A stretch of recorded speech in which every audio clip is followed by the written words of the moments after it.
कंकाल का रहस्य। चौरा गांव के खेतों में इन दिनों खुदाई का काम चल रहा था। असल में इसी गांव से होकर एक अच्छी सड़क गुजरनी थी, इसलिए यहाँ खुदाई शुरू की गई थी। अचानक एक दिन खुदाई करने वाली मशीन से कुछ टकराता है। बाद में जब खोजबीन की जाती है तो वहां से 2 कंकाल मिलते हैं। पुलिस गांव के लोगों से पूछताछ शुरू करती है। आप लोगों को क्या लगता है ये किसके कंकाल हो सकते हैं? अरे साहब, हमें क्या पता ये किसके कंकाल है, आप ही लोग पता लगाइए। हम लोग तो बहुत ज़्यादा डरे हुए हैं। हाँ, हमारी फॉरेंसिक टीम अभी आ रही है। ये बताओ कि इस गांव के रहने वाला कोई जोड़ा गायब तो नहीं ना? क्योंकि शुरुआती जांच में तो ये बात सामने आ रही है कि एक कंकाल किसी पुरुष का है तो एक किसी महिला का। साहब, हमें तो बहुत डर लग रहा है। ऐसे कंकाल मिलने का मतलब गांव के आसपास ही किसी की हत्या हुई है या फिर किसी को जलाकर मार डाला गया है। हाँ साहब, हम अपने परिवार को लेकर बहुत ही ज्यादा परेशान हैं। देखिए, आप लोगों की परेशानी हम समझ सकते हैं, लेकिन आप लोगों को पुलिस का सहयोग करना होगा, क्योंकि आपके सहयोग के बगैर हम ये पता नहीं लगा सकते हैं कि आखिर ये किसके कंकाल है और इनकी हत्या किसने की। ठीक है साहब, गांव के लोग आपका पूरा सहयोग करेंगे। हाँ साहब, पूरा सहयोग करेंगे। तो फिर ठीक है, हम अपनी जांच शुरू कर देते हैं। कुछ दिन बाद जांच रिपोर्ट आ जाती है। पता चलता है कि ये कंकाल करीब 20 साल पुराने हैं, यानी 20 साल पहले किसी जोड़े की हत्या कर शव को यहाँ पर दबा दिया गया था। इंस्पेक्टर राघव, ये बताओ कि 20 साल पहले की मर्डर मिस्ट्री क्या अब सुलझ सकती है? हाँ सर, क्यों नहीं। लेकिन अब सबूत और गवाह काफी मिट गए होंगे। मुश्किल तो होगी, लेकिन शायद किसी परिवार को इंसाफ मिल सके। इंस्पेक्टर राघव, आप बिल्कुल सही कह रहे हैं। किसी परिवार को तो इंसाफ मिलेगा ही और किसी को उसके किए की सजा भी मिलेगी। जी सर, मैंने तो जांच शुरू भी कर दी है। 20 साल पहले इस गांव के 2 जोड़े अचानक कहीं गायब हो गए थे। मैंने दोनों ही परिवारों के बाकी के सदस्यों से बातचीत शुरू की तो उन्होंने बताया कि उनके बच्चे शहर गए थे, लेकिन आज तक वापस नहीं लौटे हैं। लेकिन ये दोनों शव किस परिवार के सदस्यों के हैं, ये कैसे पता चल सकेगा? सर, मैंने डीएनए टेस्ट करवा लिया है। आज शाम तक इसकी रिपोर्ट भी आ जाएगी। अच्छा, ठीक है। उसी शाम को सर, डीएनए रिपोर्ट के मुताबिक ये दोनों ही लाशें चौरा गांव के रहने वाले प्रधान सुल्तान सिंह के बेटे और बहू की है। लेकिन इनकी हत्याएं किसने की है, ये कैसे पता लगेगा? इसी का तो पता लगाने की कोशिश में जुटा हूं सर। आज सुल्तान सिंह से मिलने भी जा रहा हूं। मेरा बेटा और बहू तो मेरे लिए सिर्फ यादों में ही रह गए थे। हमें उनकी लाशें तक नहीं मिल सकी थी।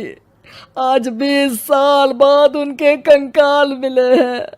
मैं अब किसके लिए जीऊं?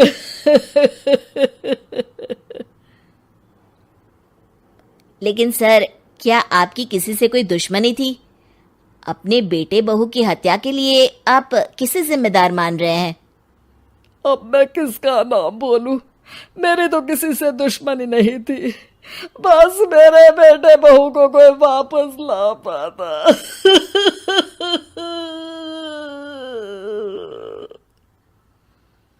इसके बाद सुल्तान सिंह फूट फूट कर रोना शुरू कर देते हैं। सर, अब आप इनका अंतिम संस्कार करवा सकते हैं। कम से कम इनका शरीर ना सही, इनका कंकाल तो आपको मिला है। लेकिन हाँ, अगर आपको कुछ भी याद आए तो जरूर बताइएगा। मेरी तो बेटा अब उम्र हो गई है, लेकिन मेरे बेटे और बहू के हत्यारों का जरूर पता लगाइएगा, क्योंकि जब तक हत्यारे पकड़े नहीं जाएंगे मेरा मन नहीं मानेगा। सर, हमारी पूरी कोशिश रहेगी हत्यारे को पकड़ने की। लेकिन एक बात बताइए, उस वक्त आपको किस पर शक गया था? उस वक्त मेरे एक ड्राइवर को पकड़ा गया था, लेकिन सबूतों के अभाव में उसे छोड़ दिया गया था। अच्छा, और ड्राइवर पर कैसे शक हुआ था? क्योंकि उस दिन ड्राइवर छुट्टी पर था। उस समय लेकिन लाश क्यों नहीं मिल सकी थी? उस वक्त पुलिस ने बहुत कोशिश की थी, लेकिन दोनों की डेड बॉडी नहीं मिल सकी थी। ठीक है, हमारी तफ्तीश चल रही है, मैं फिर आऊंगा। इसके बाद इंस्पेक्टर वहां से चला जाता है और सुल्तान सिंह अपने बेटे और बहू की याद में खो जाते हैं। कुछ दिन बाद सुल्तान सर, एक बात बताइए, जब आपके बेटे बहू की हत्या हुई थी, उसी के आसपास आपके ही गांव का रहने वाला एक और जोड़ा उसी वक्त गायब हो गया था ना? हाँ सर, अलका और अभिषेक, वो भी मेरे बच्चों जैसे ही थे। तो फिर वो कहाँ है? उनका भी आज तक पता नहीं चल सका, लेकिन बताते हैं कि कुछ साल पहले अभिषेक को गांव के ही किसी आदमी ने मुंबई में देखा था, लेकिन फिर वो गायब हो गया। यानी अभिषेक और अलका की हत्या नहीं हुई थी, बल्कि उन्होंने किसी वजह से खुद ही गांव छोड़ दिया था। हाँ, हो सकता है, क्योंकि अभिषेक मेरे बेटे संतोष का अच्छा दोस्त था और उसका मेरे घर भी आना जाना लगा रहता था। हो सकता है कि उसने मेरे बेटे और बहू के बारे में सुन लिया हो और ये गांव छोड़ दिया हो सकता है। उनके परिवार का कोई अब नहीं रहता क्या इस गांव में? अब तो कोई नहीं रहता। एक चाचा थे, लेकिन उन्होंने भी अपना पुश्तैनी मकान बेच दिया है। वो भी अब कहीं शहर में ही बस गए हैं। ओह, अभिषेक और अलका के बारे में भी पता लगाना होगा। हो सकता है कि वही इस हत्या के बारे में कुछ बता सके। हो तो सकता है, लेकिन वो बेचारे तो खुद ही वक्त के मारे थे, वो क्या बताएंगे। फिर भी सर, जब केस दोबारा खुला है तो जांच तो करनी ही पड़ेगी, और इस बार तो लाशें भी बरामद हुई है। कुछ दिन तक लगातार तफ्तीश चलती रही। एक दिन थाने से सुल्तान सिंह को फोन आता है। हाँ, कौन बोल रहा है? सर, मैं कांस्टेबल तुलाराम बोल रहा हूँ थाने से। आपको थाने आना पड़ेगा। थाने? लेकिन क्यों? सर, किसी की पहचान करवानी है। अच्छा ठीक है, मैं दोपहर तक पहुंचता हूँ। सुल्तान सिंह दोपहर में थाने पहुंचता है। कई पुलिस के अधिकारी वहां मौजूद रहते हैं। सर, आपके बेटे की हत्या का रहस्य आज शायद सुलझ जाए। अच्छा इंस्पेक्टर राघव, पर वो कैसे? सर, उस आदमी को देखिए, क्या वही अभिषेक है? सुल्तान सिंह की आंखों में हैरानी से आंसू आ जाते हैं। हाँ सर, यही अभिषेक है।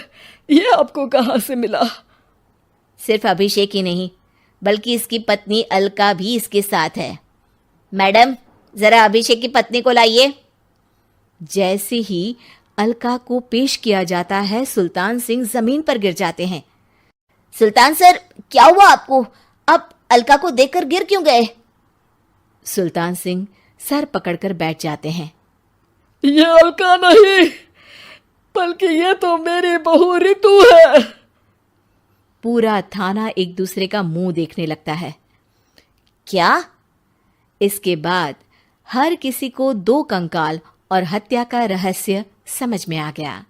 अभिषेक और रितु ने मिलकर संतोष और अलका की हत्या की थी और लाश को जमीन के नीचे दबा दिया था।